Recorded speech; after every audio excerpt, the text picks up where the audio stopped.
Hello everyone, কেমন আছো তোমরা সবাই? আমি তো খুব ভালো আছি। চলে এলাম একটা নতুন ভিডিও নিয়ে।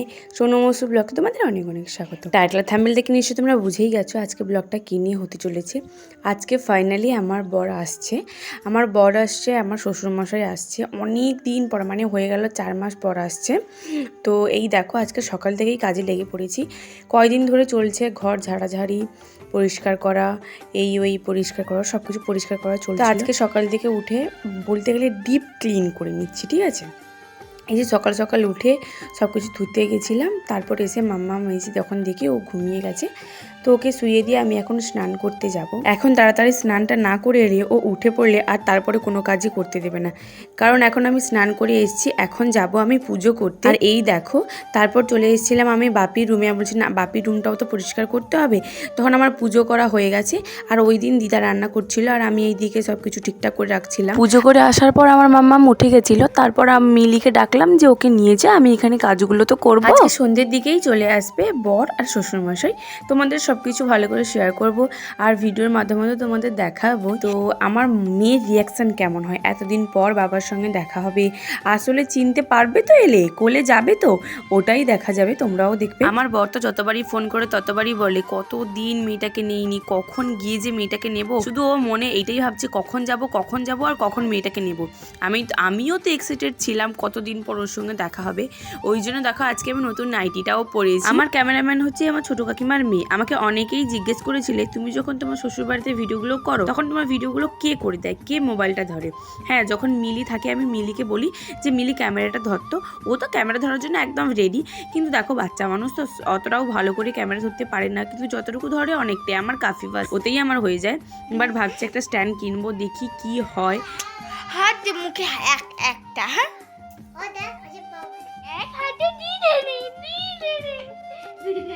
বাপি রুমের কালঙ্কের ওপরে সবকিছু ভালো করে পরিষ্কার করে একটা ভালো বেডশিটও মেলিয়ে দিলাম। সবকিছু ভালো করে পরিষ্কার করা হয়ে গেছে। এরপর চলে এসেছি আমার মাম্মামকে তেল মাখাতে। এখন ওকে তেল মাখাবো, তারপর কিছুক্ষণ পর মানে ওই 10 ঘন্টা বা 20 মিনিট 10 মিনিট বা 20 মিনিটের পর ওকে আমি আবার স্নান করাবো। তো ওই জন্য ভালো করে তেল মালিশ করে নিচ্ছি। এই যে দেখো এখন তেল মালিশ করা কমপ্লিট, আমি তো স্নান করেই নিয়েছি। ওই সব কাজ করে এসে এখন এই যে মাম্মামকে স্নান করানো, মাম্মামকে তেল মাখানো, মাম্মামের কাজগুলো করছি। আমাকে একজন জিজ্ঞেস করেছিল আমি আমার বাচ্চাকে কোন তেলটা মাখাই। আমি আমার বাচ্চাকে ডিউ সফটের তেলটা মাখাই। ওই সত্যি বলতে এই তেলটা খুবই ভালো, যাদের বাচ্চা আছে, ছোট বাচ্চা আছে, তাদেরকে কিন্তু এই তেলটা মাখাতে পারো, খুবই ভালো। আমি তো ইউজ করেছি, মাম্মামের গায়ে ইউজ করেছি, ওই জন্য বলছি আমি মাখাই তো ভালোই জানি, কোনো র্যাশ বা কোনো কিছুই বের হয়নি, আর খুবই ভালো। আর এখানে দেখো মাম্মামকে এখন আমি ময়শ্চারাইজার লাগাচ্ছি। পাশ থেকে এই ব্যাকগ্রাউন্ড সাউন্ডটা কিন্তু তোমাদের এখন শুনতে হবে। কি করবো বলো, এই দেখো এখন দাদা বলছে।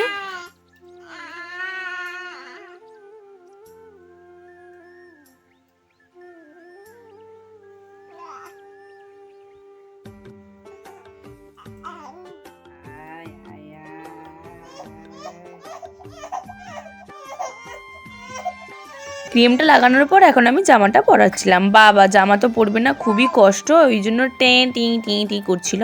আর এই যে দেখো এখন চিরুনি করে দিচ্ছি মাথায়। আসলে ওর ঘুম পেয়েছে, স্নান করে নিয়েছে তো, এবার আমার মাম্মাম ঘুমিয়ে যাবে। মাম্মাম ঘুমিয়ে যাওয়ার পর আমি তো খেতে গেলাম। দাদু দিদাকে খেতে দিয়েই আমি আমার মাম্মামকে স্নান করাতে নিয়ে গেছিলাম। আসলে ওকে স্নান করাবো, তারপর নিয়ে এসে ক্রিম মাখাবো, তারপর জামা কাপড় পরিয়ে দিয়ে তারপর ওকে আবার ঘুম পাড়িয়ে দিয়ে তারপর না আমি খেতে যাব। ওই জন্য দাদু দিদা বলছে যে হোক তুমি ওকে নিয়ে যাও, আমরা এখানে খেয়ে নিচ্ছি। ওই জন্য দাদু দিদাকে খেতে দিয়ে এসে তারপর আমি ওকে রেডি করলাম, যে ওকে ঘুম পাড়িয়ে দিয়ে আমি খেয়ে এসে বিকেলবেলায় যে দেখো এখন কাজে লেগে পড়েছি। আর আমার কাকিমার মেয়ে এসে বলছে বৌদিমণি আমিও কাজ করব। আমি যাই চলে আয়।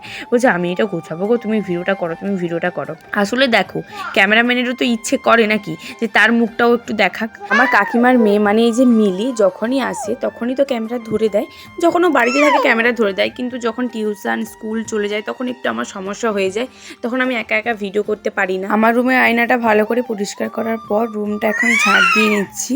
বাবা পাশ দিয়ে আমার মেয়ে এতটা পরিমাণে চিৎকার করছে যে আমি ভয়েসই দিতে পারছি না, কি বলবো আর তোমাদের। যাই হোক, ভয়েস তো আমাকে দিতেই হবে। এখন মাম্মামকে কোলে নিয়ে আমি এখন ভয়েসগুলো দিচ্ছি। আর এই যে দেখো, এতটাই গরম লাগছিল না, চুলটা খোলা ছিল। চুলটা খোলা আমি রাখতাম না, কিন্তু এই যে ভেজা ছিল, চুলটা যদি বেঁধে নিতাম না, চুলটা আর ভালো করে শুকনো হতো না। ওই জন্যই চুলটা খুলে রেখেছিলাম। কিন্তু না, কাজ যখন করছিলাম তখন ভাবলাম না, চুল না আমাকে উপরের দিকে উঠিয়ে রাখলে আমি কাজ করতে পারবো না। তারপর দেখো, এখানে আমি বাপির রুমে চলে এসেছিলাম। বাপির রুমে যে বড় আয়নাটা আছে, ওই আয়নাটা পরিষ্কার করার জন্য। এই আয়নাগুলো তো তোমরা দেখেইছো, আমার রুমে একটা আছে আর বাপির রুমে একটা আছে। এই আয়নাগুলো কলিন দিয়ে পরিষ্কার করলে সত্যি খুব সুন্দর পরিষ্কার হয়ে যায়। তাই তো আমি কলিন দিয়ে ভালো করে পরিষ্কার করে নিচ্ছি। আর এখানে দেখো, আমি বাপির রুমটা ভালো করে ঝাঁটাচ্ছিলাম আর তখনই মিলি ক্যামেরাটা অন করে। আমি বলছি তুই এখন যা, তো আর ক্যামেরা তোকে করতে হবে না। তারপর আমি আবার ঝাঁট দিচ্ছি, ও আবার বাইরে বেরিয়ে এসছে, বলছি তুমি এখন ঝাঁট দাও, আমি ভিডিওটা করছি তুমি এখন ঝাঁট দাও। আমি বলছি হয়েছে রে মা, আর ভিডিও করতে হবে না। বলছে না না তুমি করো। দিয়ে ওই মোবাইলটা আবার নিয়ে এসে দেখো এখন ভালো করে রুমটা দেখাচ্ছে। আমি তো পরে এই যে এডিট করতে এসে যখন দেখি এইসব ভিডিওগুলো করে রেখেছে, আমার মোবাইলটা নিয়ে এইসব ভিডিওগুলো করছে। আর মোবাইল নিয়ে এই দিক ওই দিক শুধু ঘোরাতে আছে। আমি তো ভিডিওটা আরও স্লো করে দিয়েছি। এখানে মাম্মামকে ঘুম করিয়ে দিয়ে এই যে এইখানে আমি বাইরে ঝাঁট দিচ্ছিলাম। ও মাম্মাম, এদিকে ঘর, আমি নিয়ে যাবো না, এদিকে তাকা, এদিকে তাকা। তারপর বিকেলবেলা মাম্মাম যখন ঘুম থেকে ওঠে, ওকে ভালো করে ফ্রেশ করিয়ে দিয়ে এই যে এখন দাদুভাই নিয়েছিল কোলে। আর এই যে দেখো, আমার কাছে কিছুতেই আসবে না এখন, কারণ আমি ওকে রুমের ভেতর নিয়ে চলে যাব, ঘুম করিয়ে দেবো। ওই জন্য আমার কাছে আসবে না, কারণ আমি তো এখন ঘোরাতে নিয়ে যাব না, ওই জন্য আমার কাছে আসতে চাইছিল না। আর এখানে তো সত্যি কথা বলতে আমি খুবই এক্সাইটেড ছিলাম, কত দিন পর দেখা হবে। আর আমার বর তো খুবই এক্সাইটেড কখন এসে আমার মাম্মামকে কোলে নেবে। এই যে বিকেলবেলা এই যে দেখো, ছাগলের বাচ্চাটাকে নিয়ে এসেছে কাকিমা, আর ও ধরবে যাচ্ছে। দেখো, শুধু ধরবে, একটুও ভয় পায়নি, কিন্তু বারবার ধরতে যাচ্ছে। তারপর আমরা বেরিয়ে যাই রাস্তার দিকে। আমি মাম্মামকে কোলে নিয়ে বেরিয়ে গেছি। কখন থেকে ওয়েট করে আছি, কখন আসবে। ফোন করলাম, বললো দেরি হবে আর যেতে সন্ধ্যা হয়ে যাবে।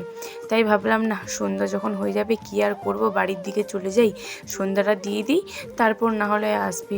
আমি ভাবলাম হয়তো এখন চলে আসবে, কিন্তু না, বললো আর একটু দেরি হবে, মানে সন্ধ্যা হয়ে যাবে।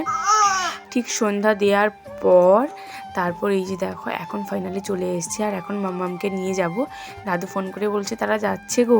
আসলে দাদু তো বাজারে ছিল, দাদুর সঙ্গে দেখা হয়েছে, ওই জন্য দাদু বলছে তারা যাচ্ছে, তোমার মাম্মামকে রেডি করো।